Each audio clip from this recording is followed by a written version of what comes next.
The year is 2054, and the Earth currently has over 10 billion humans living on it. There's one issue with this massive amount of people, and food is running short. Scientists have taken to creating food replicators capable of making food from practically nothing. But before the experiments were even completed, something went horribly wrong. The machines malfunctioned, creating a black sludge instead of a well-done steak. The scientists scrambled to shut off the machines to fix their mistake, but it was too late. It continued to grow past the confines of the lab, past the size of its home country, its continent, its hemisphere. Eventually, it covered just about the entire planet. Luckily, it seemed that it needed massive amounts of oxygen to grow, and it was limited in size only by the atmosphere. It was there, at the tops of the skyscrapers and mountains, where humanity survives. Any humans left continued to do what humans do best, survive and adapt. Soon, there were large communities of people floating on man-made islands, and using ships to cross an ocean of black sludge. In Project Darksea, players become the crew members of salvage ships, collecting items from the remaining buildings still left above the sludge. It's here, in these collapsing buildings, that players discover the story of how the sludge has come to be. Project Darksea is an action horror MMO in first person. Most of the combat players encounter will be between other players, often trying to find more salvage to make a bigger profit. Players will work in crews of up to 4 members, where any missing crew member can be replaced with an NPC ally. Each player will be able to drop in and out while keeping their character exactly how they left them. The horror elements come mainly from the consumed areas, a dungeon-type area with hostile NPCs created by the sludge. However, the main areas and locations visited by players will also have their fair share of creepy and unsettling views. In Project Darksea, players will spend most of their time sailing between broken buildings. While sailing, crews will have several things to monitor and interact with. Players can pilot the ship, using a 3-speed system to determine how fast and how difficult the ship is to control. While sailing, the captain will see a wide third-person view of the world around them, as well as direct other players by pinging certain parts of the ship. For example, the captain can ping the different weapons on the ship to tell players to attack enemies formed by the sludge or other player ships.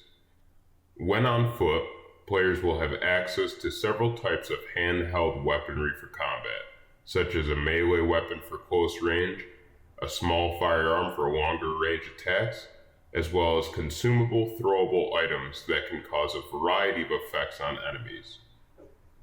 Players may also upgrade and buy more equipment at the black market, a hub area where certain story elements take place. What will we do with the drunken sailor? What will we do with the drunken sailor? What will we do with the drunken sailor? Early in the morning. Since Project Darksea is designed to be played with anywhere from 1 to 4 players, the game can have very different completion times depending on how many players there are, as well as how skilled each individual player is. That being said, we at Team Dingo believe that a rough estimate of 40 hours would be the best amount of time to finish the main story missions. We also plan on adding an additional 60 hours in extra activities, such as side missions and world events that players are encouraged to help complete. Overall, this would lead players to having an average of 100 hours in Project Darksea if they wanted to complete everything available.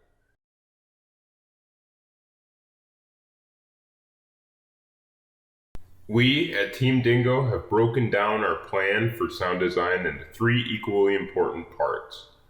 These sections are world sounds, music, and voice. When it comes to world sounds, we think that the best way to emphasize the emptiness of the world would be to have very minimal sounds.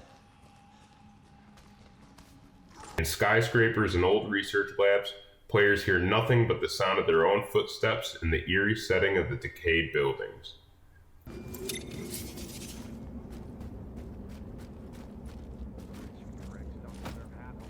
Certain players will either blend in quietly with movement that is nearly soundless, or take hulking steps that teams will recognize in an instant.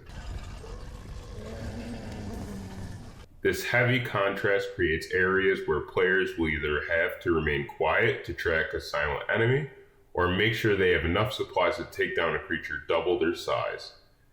The music can also play into these moments of tension. In consume zones, slow and quiet music will play to build suspense.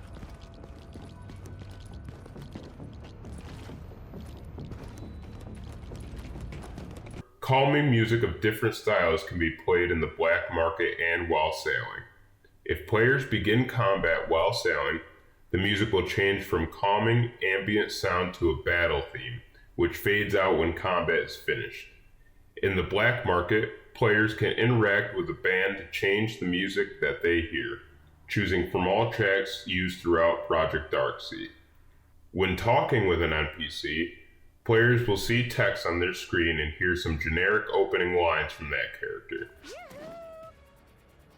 During story-related cutscenes, however, full voice acting with toggleable subtitles will be how characters communicate. Isn't this great? Because of Project Darksea's dark and horror-inspired story and world, we believe that the art style that fits best would be dark realism.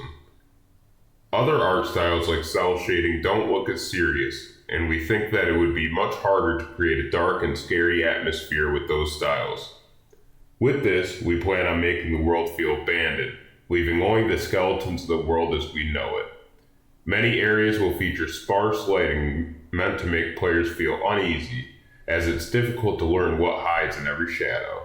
This lighting will also play into visual storytelling, as many buildings will no longer have electricity running through them, but camps left behind by previous survivors may have left behind a generator, lighting up important areas. The outside world will not be much better, having a dark and gloomy sky at just about any hour of the day. This can be contrasted heavily with the black market having plenty of lights and colors to give players a feeling of safety after working carefully through near lightless buildings. While there would be more opportunities to increase the player base, Team Dingo thinks that aiming for Project Darksea to be on all major consoles would be unlikely based on budget and time restraints. Therefore, Project Darksea will initially be set to release only on PC through Steam. However, if we were to receive compensation or reach a deal with console manufacturers, we would gladly work to make Project Darksea available on that console. If this happens, we plan to support cross-platform play between the console and PC versions. Thank you for listening to our vision for Project Darksea, an action horror MMO FPS. We hope that you enjoyed our concept and would consider hiring Team Dingo to work and create this game.